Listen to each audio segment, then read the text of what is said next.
대통령 선거가 하루하루 다가오면서 선거 열기도 더욱 뜨겁게 달아오르고 있습니다. 치열한 선거 과정에서 각 정당이나 선거 운동원뿐 아니라 유권자들도 주의해야 할 점이 있다고 하는데요. 김철희 기자가 설명해 드립니다.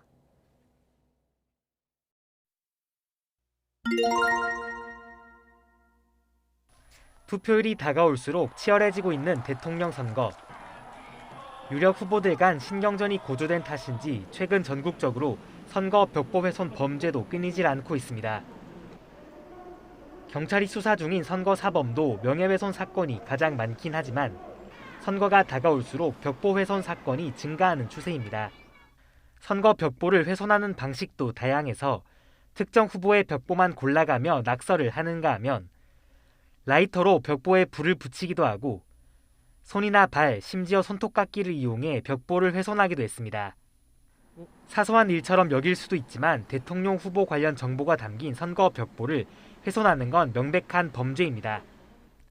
선거의 공정성과 중립성을 해하는 그 중대한 범죄라고 하는 이런 홍보와 인식 또는 유권자들도 스스로 민주적 규범을 지킨다고 하는 경각심을 갖는 것이 필요하지 않을까 생각합니다. 실제 공직선거법은 정당한 이유 없이 선거 벽보 등을 훼손하면 2년 이하 징역 또는 400만 원 이하 벌금을 물리도록 규정하고 있습니다. 실제 지난해 4.7 재보궐선거에서 서울시장 선거 벽보 10장을 훼손한 60대 남성은 징역형의 집행유예를 선고받기도 했습니다. 재외투표나 사전투표를 마친 뒤 SNS에는 투표 인증샷이 따르고 있습니다. 대부분 투표소 밖에서 손이나 자신의 모습을 찍은 사진들입니다. 투표소 밖에서는 자유롭게 인증 사진을 찍을 수 있습니다. 이곳 서울역 사전투표소에서도 투표를 마친 뒤 밖으로 나오기만 하면 사진 촬영이 가능합니다. 하지만 투표장 안에서라면 이야기가 달라집니다. 현행 선거법은 투표소 안에서 투표 용지는 물론 엄지손가락이나 V자 손 모양 등을 찍는 행위도 모두 금지하고 있기 때문입니다. 이를 어기면 공직선거법에 따라 2년 이하 징역 또는 400만 원 이하 벌금을 내야 합니다.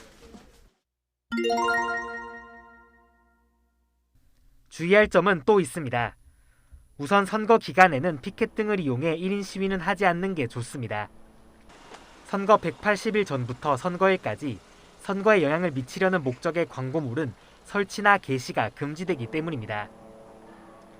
공무원이라면 특정 후보를 지지하거나 반대하는 글을 올려서도 응원 댓글을 반복해 달아서도 안 됩니다.